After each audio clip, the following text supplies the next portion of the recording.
오늘은 이제 뭐 적당히 좀 쉬어가는 시간이고, 그, 제가 생각할 때는 이거를, 시각화는 100이 아니면 별로 의미가 없다고 느꼈어요. 그러니까 제가 경험을 해본 바로는 처음부터 끝까지 모든 코드를 이제 한 번에 딱 짤 수 있는 거 아니면은 그게 그 중간에 어떤 스텝에서 꼬이기 시작하면은 굉장히 좀 어렵다는 걸 느꼈고, 그 여러분들이 아마 이제 통계학 전공이거나 통계학 복수 전공 혹은 이제 부전공일 텐데, 그 통계학과 이제 출신으로서 컴퓨터공학 출신이랑 좀 비교로 많이 당하거든요. 아마 이제 사회에 나가도 그렇고, 그 사실 이제 통계학이 뭐 이론도 중요하고 코딩도 중요하고 이렇게 다들 말을 하는데, 요즘은 약간 뭐 그 코딩이 좀 더 대세인 것 같고, 느낌이 취업에서 좀 더 선호하는 것 같고, 그렇게 치면은 우리는 컴퓨터공학에 비해 가지고 약간 좀 장점이 모호해지는 거 아닌가. 걔네는 그냥 밥 먹고 코딩만 하는 애들이고, 우리는 이론도 배우면서 코딩도 이제 배우는 건데, 이제 그 우리가 뭐 웬만한 이제 경진대회 같은 거 나가면 느낄 거예요. 웬만한 이제 머신러닝 알고리즘이나 이런 거 막 이제 써가지고 뭐 하는데, 콩공 애들이 뭔가 그렇게 이론적으로 뛰어나 보이지 않지만 그런 거만 이제 패키지 가져다 쓴단 말이에요. 그런 거에서 우리가 이제 장점이 있냐, 이제 이런 생각을 많이 하는데, 거기는 그 확실히 콩공이 어떻게 보면 세요. 그러니까 이론은 너무 이제 깊게 들어가지 않고, 그냥 뭐 사이클런이나 뭐 이런 패키지 위주로 그냥 쭉 학습해갖고 뭐 돌리는데, 그거를 가지고 우리가 이제 학부 수준에서, 그러니까 한 박사 정도 되면은 그게 역전이 되는데, 학부 수준에서 어차피 배우는 일은 좀 고만고만하기 때문에 좀 경쟁력이 모호하다고 생각을 해요, 저도. 그래갖고 이번에 학과에서 교과목을 개편할 때 그런 교과목을 좀 타겟팅해서 만든 게 있습니다. 아무튼 이제 그거를 차치하고, 그런 이제 강점이 뭐냐면은, 그게 제가 느끼기에 시각화는 통계학과가 한 100배는 잘해요, 진짜. 컴퓨터공학과에 비해 갖고, 그러니까 그 데이터 시각화 중화문사 문제를 코딩 되게 잘하는 학생들 있죠. 콩고. 뭐 C나 이제 뭐 R은 아마 안 쓰고 파이썬으로 코딩 좀 해봤다는 학생들한테 풀어보라 그러면은 거의 손도 못 댑니다. 그러니까 그거를 제가 일하면서 느꼈어요. 그러니까 왜 손을 못 대는지는 정확하게 모르겠는데, 그냥 일하면서 제가 이제 시각화의 그 피파예제 같은 거 있잖아요, 1, 2번 수준. 그거를 제가 전혀 이제 통계학과 졸업하고, 그러니까 시각화에 별로 관심이 없고 회사에서 이제 그런 거를 시각화할 일이 생겼는데, 제가 그거를 플랫하는데 한 50분 걸렸어요. 그 정도 수준의 문제를. 그러니까 뭐 판다스 막 이런 거 막 찾으면서 막 했어요. 구글링 하면서. 50분 정도 걸렸는데, 사실 그거를 제 이제 동료가 컴퓨터공학 출신의 이제 박사, 석사 이렇게 둘이서 반나절 동안 시각화를 하다가 이제 포기했던 문제야. 내가 원하는 건 여기 이렇게 있고 삼선도 이렇게 있고, 이거 뭐 색깔별로 구분하면서 이런 투세선도 넣고 싶고, 뭐 제목도 이런 스타일로 만들고 싶고, 이런 거를 이제 하나 했는데 그냥 데이터 프레임 자체를 못 짜서 포기한 문제예요. 근데 제가 그거를 한 50분 정도 만에 푸니까 엄청 놀랬어요. 그러니까 이거를 어떻게 이렇게 생각을 했냐 하면서 되게 놀랬는데, 여러분들이 지금 딱 들으면은 그거를 50분 동안이나 풀고 있다고 나랑 별로 차이 없네, 약간 이렇게 생각할 수 있는데, 아마 처음엔 다 그래요. 그래서 그때 이후로 저희 부서랑 다른 부서의 이제 모든 시각화 업무를 제가 다 했어요. 제가 다 받아서 하기 시작하면서 막 실력이 늘기 시작했어. 그래서 판다스도 잘 안 썼는데 그때부터 막 늘기 시작하고, 그렇게 하다 보니까 또 우연히 뭐 회의 같은 데 딱 들어가잖아요. 그러면 우리가 프레젠테이션 하는데 이제 뭐 소장님이랑 이런 그 연구 소장님 앞에서 발표를 하는데, 뭐 예를 들어갖고 저거를 이제 뭐 X를 이렇게 바꾸고 뭐 Y를 이렇게 바꾸고 아니면 뭐 다른 팩터로 넣어갖고 좀 색깔을 구분해서 시각화하면 결과 어떻게 되냐 이러면은, 준비하지 않은 그 프레젠테이션일 경우에는 그거는 뭐 다음 회의 때까지 해오겠습니다 이렇게 되는데, 우연히 또 그런 회의에서 제가 있었는데, 제가 그러니까 팀장님 회의라고 했었는데, 팀장님이 엄청 당황하셨지. 소장님이 이제 막 갑자기 그런 시각화는 없냐고 물어보셔가지고 당황하셨는데, 저한테 갑자기 즉석으로 막 그려보라 시키는 거야, 진짜 영화처럼. 그래갖고 내가 버벅거리면서 막 5분 그렸어요. 그러니까 그 5분 그린 문제가 여러분들 한 뭐 그 맵플란 라이브러리 해가지고 처음에 2번에 1, 2번 정도 있죠. 막 그 정도인데 막 갑자기 시키니까 못 하겠는 거예요. 그래갖고 거의 이제 한 5분 정도 이제 하니까 그게 약간 어느 정도 난이도냐면은 갑자기 그 이름이 생각이 안 나는 문제.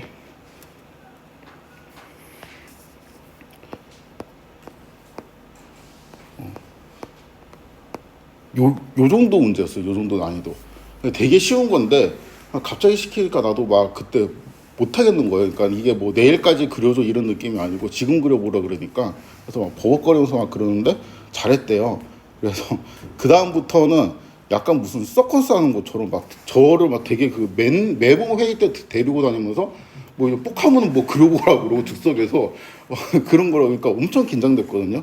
그때 제가 진짜 엄청 당황했어요. 그러니까 뭐를 딱 그리는데 그 에러가 한번 딱 나잖아요. 근데 소장님이랑 모든 사람들이 저만 쳐다보고 있어. 내가 이거 코딩하는 그 손가락만 쳐다보고 있어. 막 미칠 것 같은 거예요. 그래서 뭐 록 이렇게 쳤는데 막 안 나오고 이러면은 그냥 그 꿈인가 싶어요. 그러니까 내가 지금까지 공부했던 모든 문법 지식이 다 무너지면서 이게 왜 안 되지? 당연히 돼야 되는 건데 하면서 막 이거 막 중얼중얼거리면서 막 이제 그거를 플랫했던 경험이 나는데 그래서 그 전날에는 제가 이미 알고 있는 것도 모든 문법을 다 정리하고 그러니까 내일 회의가 있다 그러면 엄청 스트레스 받았어요. 그러니까 그 팀장님 때문에 하여튼 막 그 무슨 쇼하는 것처럼 그러니까 맨날 이거를 그러니까 항상 모든 문법을 다 알고 있어야 되고 거기에서 그 혼자 막 상상을 하는 거지. 만약에 이런 거를 그리라고 시키면 내가 어떻게 해야 되지? 저런 걸 그리라고 시키면 어떻게 해야 돼? 막 혼자 막 생각을 하면서 막 자다가 벌떡 일어나서 막 다시 쳐보고 잘 그려지네 이러고 다시 자고 그거를 거의 주 단위로 반복을 했습니다. 그러다 보니까 말이 왜 이렇게 됐지? 아무튼 그러다 보니까 이게 여기에서 진짜 나중에 한 그거를 한 4달 하니까 진짜 잘하게 됐어요. 그리고 한 달 안 하니까 다 까먹더라고. 이거는 어쩔 수가 없습니다. 그러니까 여러분들이 뭔가 이론적인 그런 거보다 그 학부 수준에서 통계학과 졸업생이 진짜 독보적인 능력을 보일 수 있는 파트가 여기인 것 같아요. 제 생각에는. 다른 거는 막 뭐 수학이나 이런 거는 깊게 들어가면 또 수학과가 치고 올 수도 있고 컴퓨터공학 같은 경우는 이제 그 전범위에서 우리랑 이제 쌓아야 되는 어떠한 그 학과라고 제가 생각을 하는데 그 컴퓨터공학 출신들이 이거를 진짜 못해요. 제 생각에는 데이터 프레임을 만들고 뭔가 이렇게 그 매프란 라이브러리 수준에서는 할 수 있는데, 그러니까 그 요런 거 있죠. 아까 제가 이제 당황했던 그 예제 있잖아요. 중간고사 문제에 나왔던 거 어디였지? 그러니까 이 문제의 특징이 그냥 여기 빨간색 그리고 리그레이션 걸고 그 다음에 파란색 그리고 산점도 그리고 그 다음에 또 이 저 검은색 선을 이렇게 단계적으로 그리려고 하면은 못 그려요. 그러니까 요거는 데이터 프레임이 어떻게 돼야 되겠구나. 그리고 축은 X축은 뭐고 Y축은 뭐고 그 다음에 컬러는 뭘로 해야 되고 그 다음에 지용은 내가 포인트 지용을 써야 되니까 몇 개를 써야 되고 이게 머릿속에 차라리 지나간 다음에 그럼 나는 그 데이터 프레임 만들어야 되겠네. 이렇게 하고 접근을 해야지 풀 수 있어요. 그러니까 그 컴퓨터공학과는 그게 안 되는 것 같아요. 제가 느끼기에는. 그러니까 그 처음에 데이터 프레임을 어떻게 구성을 하고 그러니까 시각화하기 좋은 자료꼴을 이렇게 계속 바꿔야 되거든요. 그러니까 그 과정이 되게 약한 것 같아요.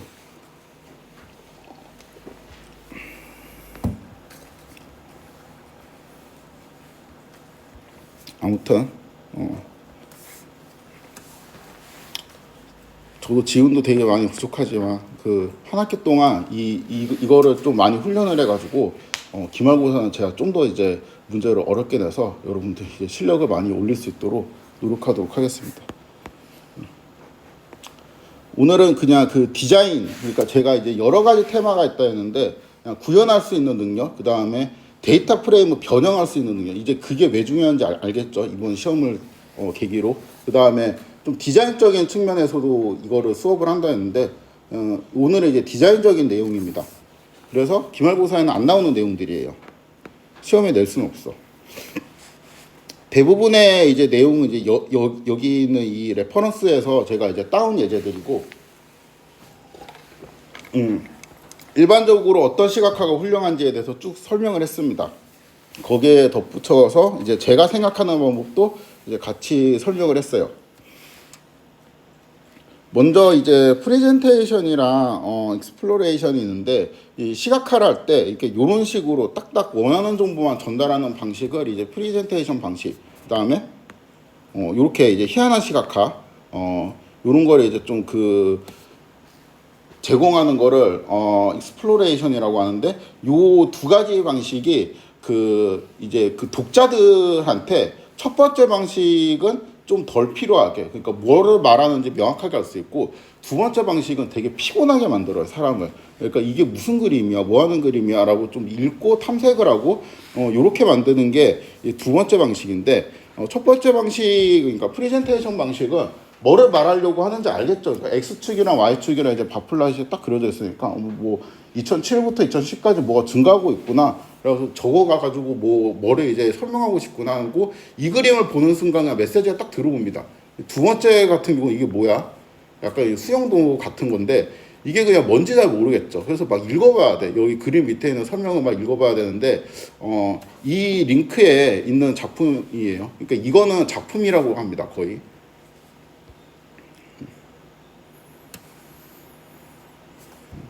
여기 가면은 이제 광고가 나오네요. 이거를 어떻게 끄지? 더 알고 싶지 않은데.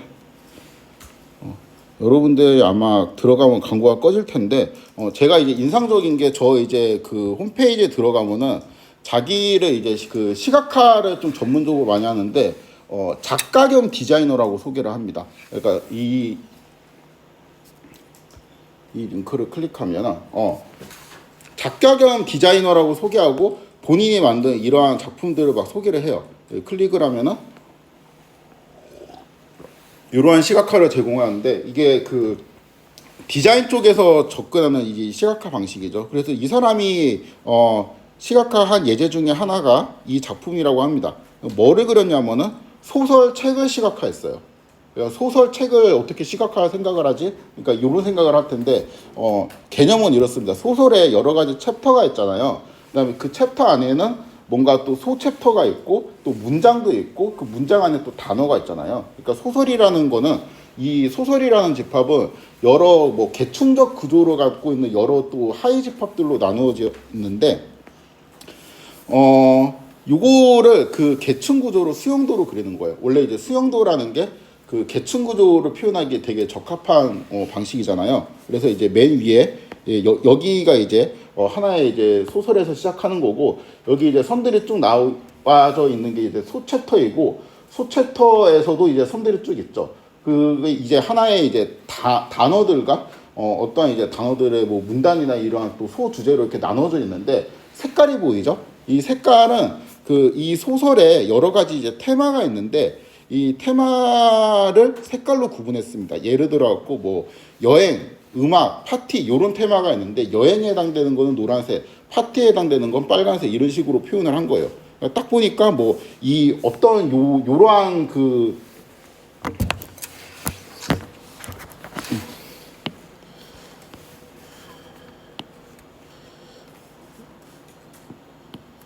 그러니까 요러한 챕터에는 빨간색에 해당되는 테마가 이제 되게 많이 있고, 이런 거를 챕터별로 한눈에 이제 볼 수 있다라는 장점이 있습니다. 제가 이것 좀 읽어보려고 했는데 잘 모르겠더라고요.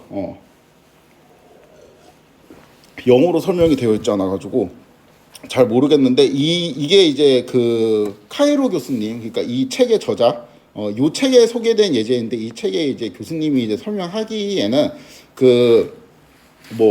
어떤 챕터에는 이제 각각 이제 주제가 있는 색깔이 뚜렷하게 보이는데, 두 가지 색깔이 이제 붙어 다니는 경우가 많이 있었대요. 이게 이제 파티하고 음악, 그러니까 두 가지 주제가 되게 이제 많이 붙어 다니는데, 그게 직관적으로 보면 당연하죠. 그러니까 파티가 이제 메인으로 쓰여진, 메인 테마로 쓰여진 어떤 챕터에는 음악도 이제 많이 등장을 할 테니까, 음악을 나타내는 단어도 많이 등장을 할 테니까 이게 되게 상식적이게 보입니다. 그러니까 파티라는 변수하고 음악이라는 카테고리가 어떠한 상관관계를 또 갖고 있을 수가 있는데, 그런 것들을 색깔로 시작하면 얘네들이 되게 많이 붙어 다니네.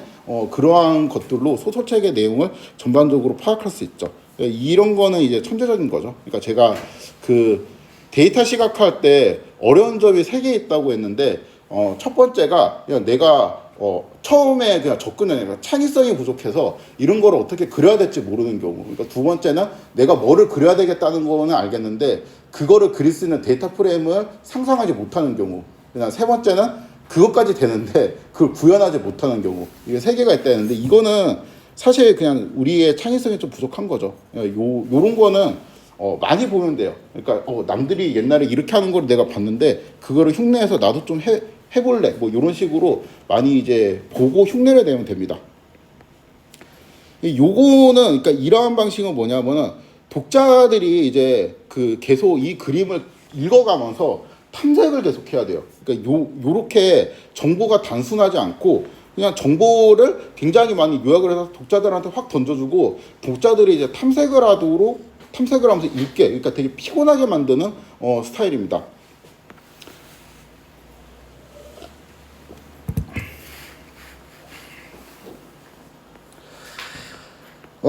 그래서 이제 이 두 가지 방식에 대해 갖고 여러 사람들이 논쟁을 했는데 이 카이로 교수님이 이제 한 말을 제가 인용을 하면은 두 가지 방식이 뭔가 이렇게 떨어져 있는 게 아니고 좀 절충을 할 수 있어요. 그러니까 너무 단순하게 하면 독자가 재미없어 하고 너무 또 복잡하게 꼬아 놓으면은 독자가 막 읽으면서 금방 막 피곤해지거든요. 그러니까 이거는 이 소설책을 되게 막 좋아해서 한 번 읽었던 사람이 요 그림을 보면 아 그래 이 내용에 이런 주제가 있었지 너무 재밌다면서 막 자기가 읽었던 거를 복귀하면서 할 수 있는데 처음 보는 사람한테 이런 거 딱 주면은 뭐 이제 되게 이런 거를 좋아하면은 모르겠는데 저처럼 이제 좀 그 의지력이 약하면 쉽게 포기한단 말이야. 읽다가 막 범주가 무슨 뜻인지 읽다가 포기하게 되거든요. 그래서 뭐 이 어떤 게 좋냐 이런 논쟁이 있었는데 약간 절충을 하는 게 좋다고 합니다. 그러면서 제시한 그림이 자기가 만들었던 작품이래요. 요 그림인데 잠깐 살펴보면은 그 X축에는 이제 GDP를 썼습니다.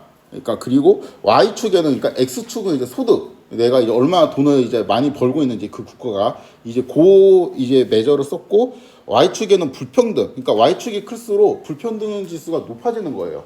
그리고 여기에서 시간이 표시되어 있는데 시간을 보통 X축으로 표시하잖아요. 얘는 특이하게 여기 있는 텍스트로 시간을 표시했습니다.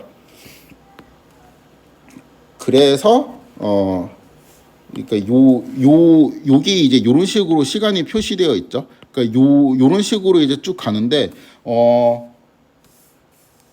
여기가 최근이고 그러니까 시간 순서로 흐르면 이제 요런 식으로 이제 데이터가 흘러가는 거죠, 축이.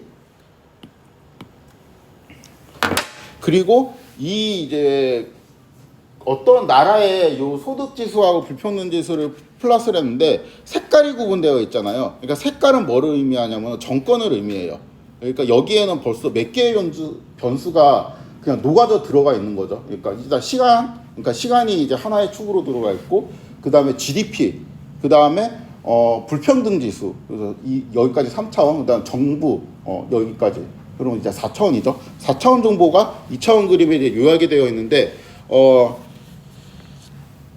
일단 요거를 보고 그러니까 데이터 시각화의 지지플랫에 좀 익숙하면은 그냥 이게 머릿속에 딱 떠올라야 돼요. 아 이게 심미성을 X축에다가 GDP를 매핑하고 Y축에는 그 불평등을 매핑해야 되겠구나. 그 다음에 컬러를 이제 정보로 매핑을 하고 그 다음에 여기 지옴 텍스트라는 것도 있거든요. 그러니까 텍스트는 또 여기 연도로 매핑을 해야 되겠다. 그러면 이제 데이터를 어떻게 정리해야 하냐면은 뭐 이렇게 쭉 있고 이게 그 GDP라는 컬럼이 하나 있어야 되겠고 그다음에 불평등이라는 컬럼 하나 있어야 되겠고 연도라는 컬럼이 하나 있고 그다음에 뭐 정부라는 컬럼이 하나 있고 그래갖고 이별로 요 순서대로의 데이터가 쭉 정리가 되어야 되겠죠. 이게 머릿속에 떠올라야 됩니다.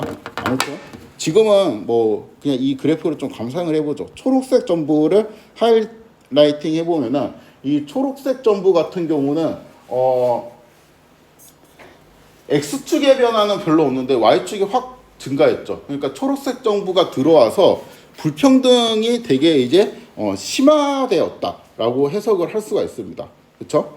반면에 이쪽에 있는 갈색으로 표현된 정보 있죠? 이 갈색으로 표현된 정보는 불평등 지수도 점점 낮아지고 있는데, 그러니까 Y 값도 점점 낮아지고 있는데 X축이 쭉쭉쭉쭉 큰 폭으로 변화하고 있죠. 이 갈색 점부는 빠른 경제 성장을 주도했던 정부라고 해석을 할 수가 있는 거죠.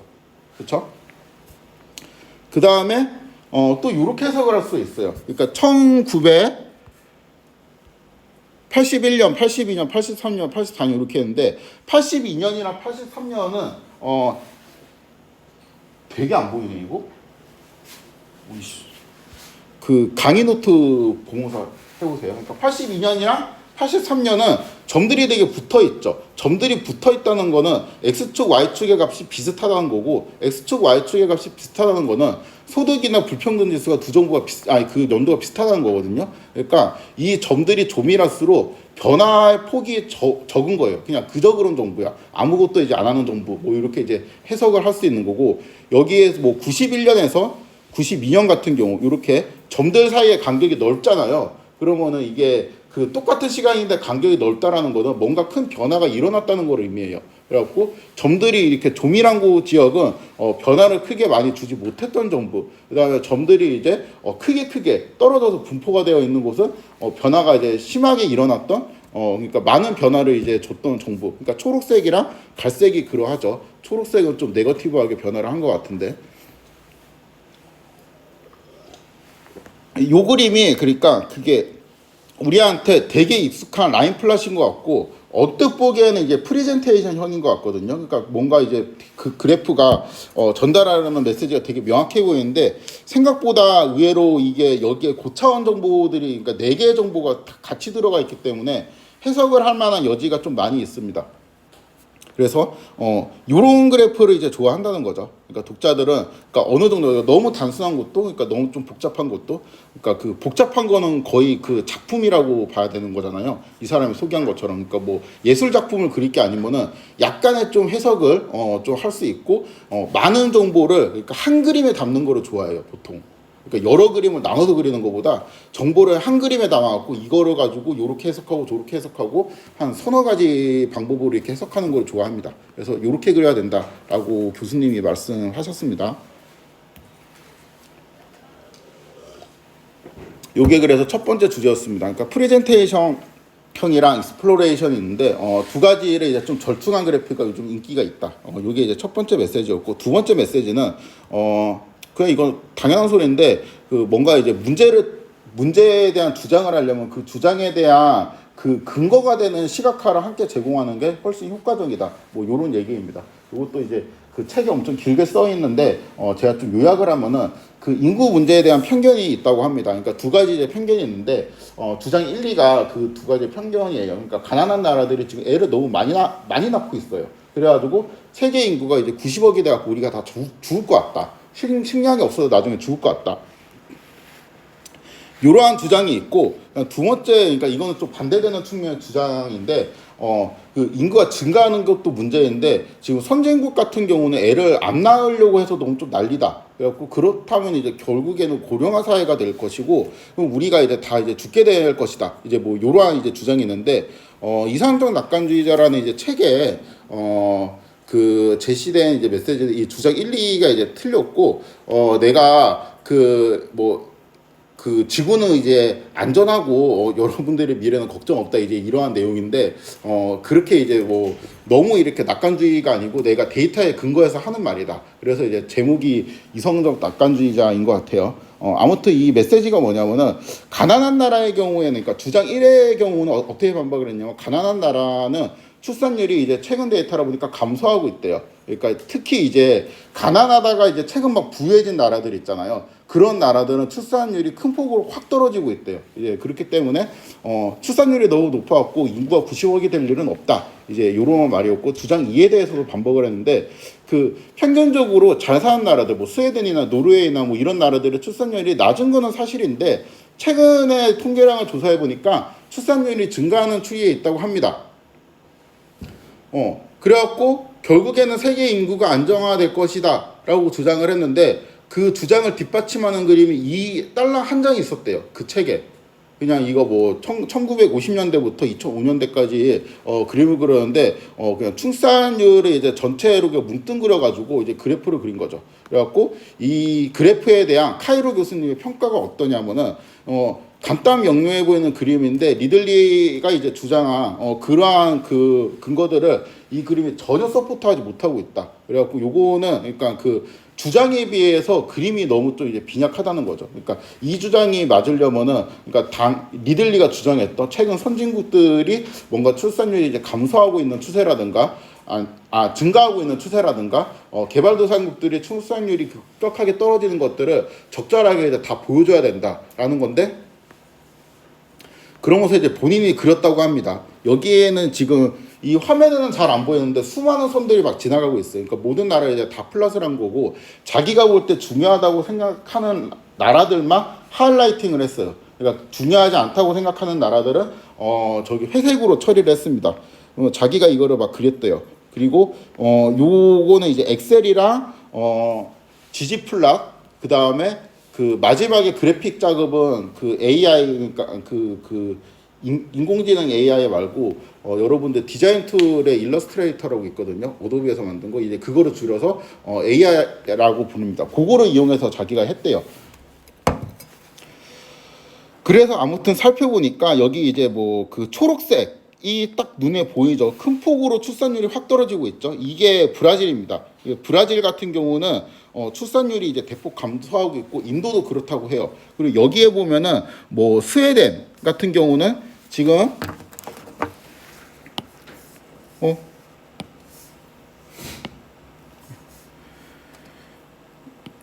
요 부분인데 이렇게 증가를 하고 있죠. 그래서 뭐 스웨덴 같은 이제 선진국들은 이제 최근 출산율이 좀 회복되는 추세에 있다. 뭐 이런 거를 자기가 이제 잘 보여줬다고 얘기를 해요. 일단 그 요 그림에 대한 제 소감은 이건 사실 통계학에서 기본이에요. 그러니까 전체 데이터에 대해서 우리가 어떤 통계를 말할 때 그거에 대한 서브셋을 나눠본 다음에 통계량을 조사를 해봐야지 그렇지 않으면 왜곡된 결론을 얻을 수 있습니다. 가장 대표적인 케이스가 여러분들 시험 문제 제가 시험 문제를 괜히 낸 게 아니거든요.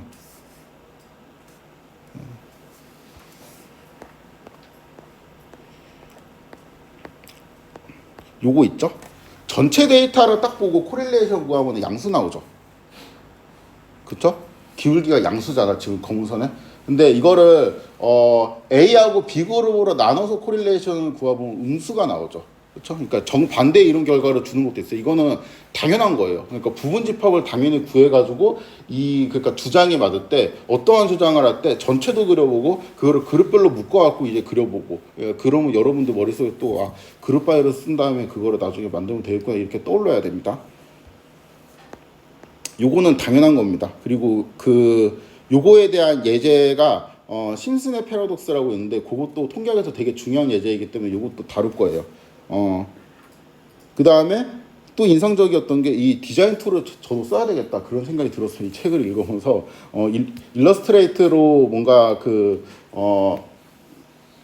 이렇게 처리를 하는 게 요즘 약간 거의 한 반 필수인 것 같아요. 왜냐하면은 웹프란 라이브러리나 지지플러스로 세부적인 뭐 타이틀의 뭐 폰트나 이런 거를 이제 조정할 수 있는데 그거보다 좀 더 다양하고 이제 다채로운 효과를 낼 수 있기 때문에 그러니까 어떤 느낌이냐면은 여러분들이 이제 시각화한 결과를 캡처해가지고 그대로 이제 그림판 같은데 가서 그거를 막 이제 손으로 편집하는 느낌 그런 느낌이 들었어요. 그래서 AI를 제가 이제 써보니까 이게 거의 반필수구나 하는 생각이 들었습니다.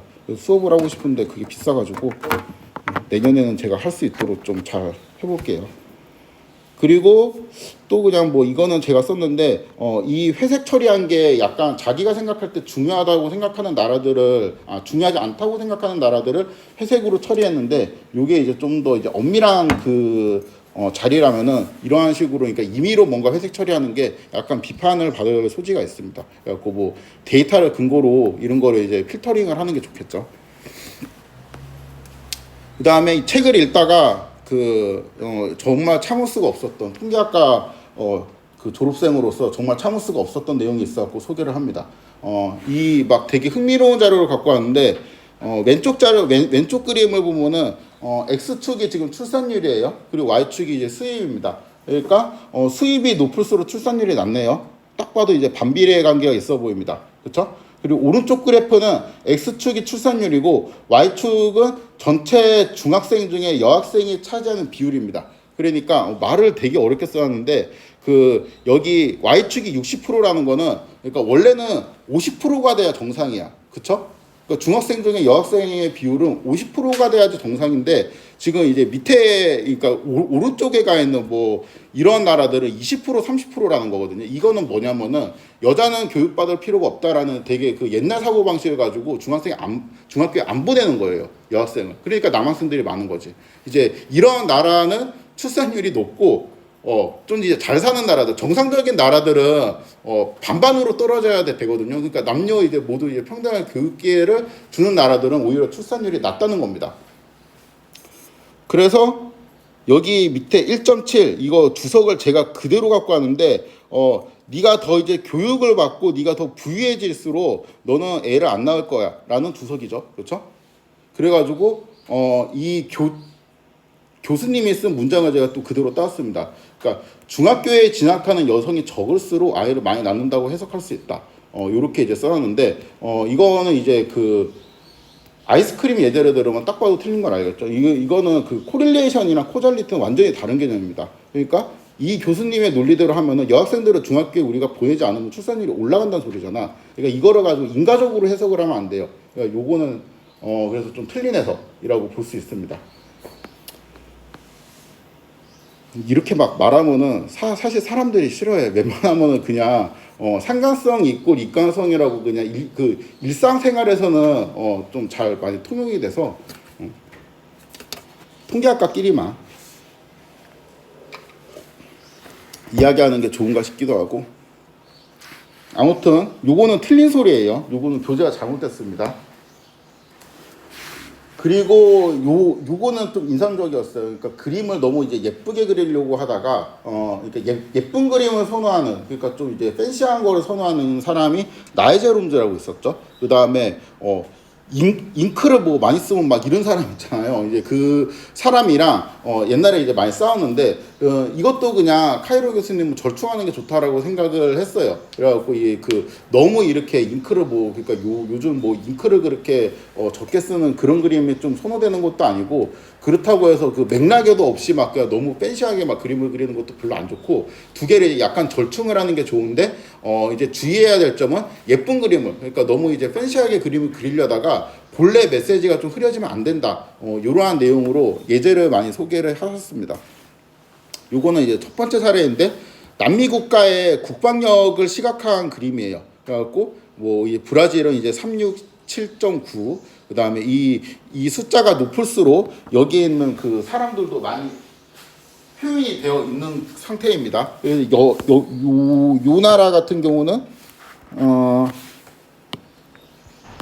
여기 요 나라 있죠. 요 나라 같은 경우는 이제 숫자가 좀 작기 때문에 사람들도 작게 표현되어 있고 뭐 그냥 이렇다고 합니다. 근데 이게 카이로 교수님 말 되게 쓸모없는 그래픽이다. 이 그림을 보고 여러분들은 아무것도 머릿속에 남아있지 않을 거다. 그러니까 국가의 숫자들이 얼마나 있는지 그런 게 하나도 정보가 없을 텐데 이 그림이 차라리 낫다는 거죠. 단순해 보이지만. 그러니까 바플랏 형태죠, 이게. 그러니까 이 크기를 비교할 때는 그냥 바플랏 형태로 비교를 한 다음에 쭉 정렬을 하면은 우리가 그냥 얻을 수 있는 정보, 브라질이 이제 가장 뭔가 이제 숫자가 많구나. 뭐 이거부터 쭉 알 수 있고, 그 다음에 이 브라질이, 그러니까 이 모양이 대충 기억나면은 가장 적은 나라 대비 한 대여섯 배 정도 이렇게 많구나. 라는 것도 이제 한눈에 알아볼 수가 있어요. 근데 이거는 사실 뭐 지도 이렇게 되게 복잡하게 그리고 뭐를 하긴 했는데 기억에 나는, 그러니까 여기에 이제 예산 같은 것도 좀 써 있거든요. 돈 관련된 이런 숫자들로 써 있는데 이게 그냥 머릿속에 하나도 남지 않는다는 거죠. 그래가지고 차라리 이제 요게 이제 낫고 이거보다 이런 식으로 그룹별로 이제 나누어 가지고 분석을 하는 것이 좀 더 이제 좋은 시각화라고 이제 설명을 하면서, 근데 얘보다, 그러니까 얘 같은 경우는 이제 브라질이 다 1등이잖아요. 근데 브라질 같은 경우는 그러니까 국방력도 높고 예산도 많이 투자하는 것 같은데 여기는 그냥 사이즈가 큰 나라거든요. 남미 중에서 사이즈가 되게 큰 나라이기 때문에 약간 인구라는 흑막이 있을 수가 있어요. 그래갖고 모든 수치가 다 높게 보일 수가 있기 때문에 인구라는 이제 흑막을 이제 통제하는 효과를 내려면은 그 인구 1당 인구 1당 이런 식으로 그래프를 그려보면 좋은데 인구 1당 뭐로 이제 그려보게 되니까 오히려 그 브라질이 다 탑이었는데 순위가 이제 확 내려가는 게 보인다는 거죠. 그러면 이제 브라질은 실질적으로 국방에 대한 예산을 많이 투자하는 나라다 아니다? 아니라고 볼 수 있는 거예요. 인구에 대비해서. 그래가지고 뭐 이제 제안을 하는 최종적인 그 그래프가 이제 요런 식이죠. 그러니까 그 브라질, 그러니까 첫 번째 컬럼이 의미하는 거는 이게 그 신문처럼 읽을 수 있어요. 브라질을 이제 언뜻 생각하기에는 그러니까 절대적인 값만 보면은 국방력에 되게 신경도 많이 쓰고 투자도 많이 하는 것처럼 보이지만 이렇게 하고 이제 두 번째 이제 컬럼에 나오면서 이거를 좀 더 이제 그러니까 인구 1당 뭐뭐로 이제 비율을 고정시키고 해석하면은 이렇게 이제 꼭 그렇지가 않다는 걸 알 수 있다. 그리고 내가 이거는 이제 자료를 요약을 한 건데 X축이 이제 인구, 그 다음에 Y축이 뭐지? 군인수라고 합니다. 그 다음에 사이즈는 그러니까 이게 스캐터 플랫인데 그 사이즈가 클수록 예산을 이제 많이 투자하는 이제 그런 거라고 볼 수가 있어요. 그러니까 요거는 3차원이죠. 그렇죠? X, Y 그 다음에 사이즈가 들어가 있으니까 요런 식으로 내가 이제 그려보니까 브라질을 이렇게 우측 상단 여기에 있는데 요 그 상대적인 텀을 봐야 되는 거고 이 X축이 이제 크다는 거는 인구가 이제 되게 많이 있다는 거니까 그게 그 브라질이 이렇게 Y축이 높은 값이 나오는 거는 인구 대비다. 그래서 이 인구가 저기 이 점선 있잖아요. 이 점선보다 위에 있는 나라들이 인구 대비 군인수에 많이 투자를 하는 거고 점선 근처에 있는 거면은 인구 대비 이제 비슷하게 투자를 하는 나라고 점선보다 밑에 있으면은 인구 대비 투자를 안 한다고 볼 수 있죠. 그래서 이 그림이 되게 우수한 그림이고 이 맨 오른쪽은 그냥 이거는 그 통계는 없어요. 그냥 뭐 브라질 그러니까 각 나라에 대한 설명만 있어갖고 맨 오른쪽에 있는 지도 그림은 우리 관심은 아니었습니다. 아무튼 이러한 그림을 이제 제안을 했는데 저는 여기서 이 소감이 뭐냐면은 여기까지는 좋은데 이렇게 그 서사를 갖고 시각화하는 것은 좋은데 이 방식이 좀 안 좋은 것 같아요. 요 그림 있죠. 이 스캐터 플랫. 이 스캐터 플랫이 좀 안 좋은 방식인 것 같습니다. 왜냐하면은 지금 X가 인구이고 Y가 군인수잖아요. 근데 X가 인구고 Y가 군인수면은 두 개가 그냥 거의 직선에 붙어 있게 돼 있어요. 그러니까 이 두 개가 너무 비슷한 패턴이란 말이야. 인구가 많으면 그냥 군인수가 많을 수밖에 없어. 그러니까 이거는 비슷한 효과를 갖고 있는, 그러니까 강한 상관성을 갖고 있는 그러한 자료는 스캐터 플러스로 그리면은 성근초로 이렇게 모이게 되잖아요. 이런 거는 우리한테 정보를 주지 않아요. 어차피 3차원으로 할 거면은 그냥 사이즈 같은 거로 이렇게 그 여기 예산을 하나의 축으로 잡고 하는 게 더 효과적입니다. 이게 아마 좀 더 이해가 되는 게 그 여러분들이 그 만약에 취업을 할 때 내가 이제 토익 점수, 그다음에 탭스 점수, 그다음에 GPA 요 세 가지 변수를 갖고 있다고 하고 이거를 내가 시각화를 하고 싶다 그럴 때 X축을 토익으로 잡고 Y축을 탭스로 잡잖아요. 직선 근처에 몰려 있겠지. 토익 점수가 800이면은 탭스도 대충 한 800 정도 되고 900 되는 애는 한 900 정도 되고 그게 무슨 의미가 있어? 그러니까 이 스캐터 플랫은 두 변수의 관계를 보는 건데 1, 2, 3, 4분면을 분해를 해가지고 만약에 X축을 GPA 그 다음 Y축을 토익이라고 잡으면은 X축도 높고 Y축도 높으면은 우리가 해석을 할 수가 있거든요. 얘는 학점관리도 되게 잘했는데 토익도 높은데 그 다음에 뭐 만약에 그 1, 2, 3, 4분면 중에서 4분면이 있으면은 X축이 높고 Y축이 낮다는 거잖아. 그럼 얘는 학점 관리는 잘했지만 영어 점수가 좀 안 되네. 뭐 이런 식으로 분포들을 좀 확인을 할 수 있는데 X에다 토익 넣고 Y에다가 탭스 넣으면은 이거는 바보지. 그쵸? 그 다음에 이제 그거 GPA로 뭐 그룹별로 나눠서 뭐 색깔별로 하면은 이거는 그 되게 중요한 두 가지 팩터가 그러니까 우리가 시각할 때 딱 눈에 잘 보이는 게 X, Y축이 제일 잘 보이고 그 다음 잘 보이는 게 색깔인데 그 중요한 X, Y축에 이제 비슷한 정보를 넣으면은 시각할 때 저는 3 정도에서 좀 손해라고 생각을 해요. 그래갖고 그 관점에서는 저는 좀 아쉬운 점이 있고 그래서 저 같으면은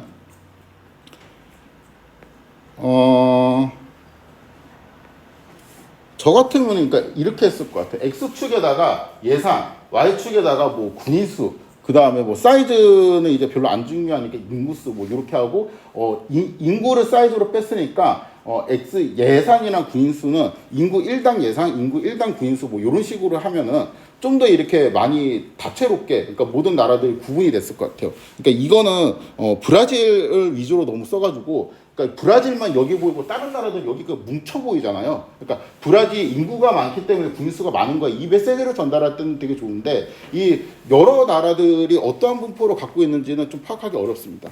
그래서 좋은 그림이라 생각은 안 했어요.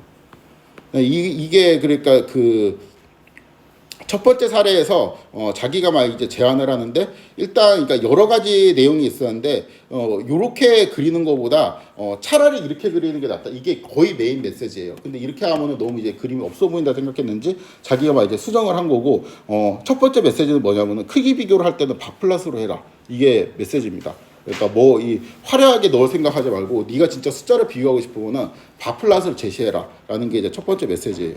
두 번째, 크기 비교를 할 때 이거는 이제 스페인의 실업률인데, 크기 비교를 할 때 그 바플라소라는 게 항상 좋다는 게 계속 메시지예요. 요거는 명암의 차이로 크기를 비교했습니다. 그러니까 실업률을 조사하는데 여기 이 색깔이 조금 달라요.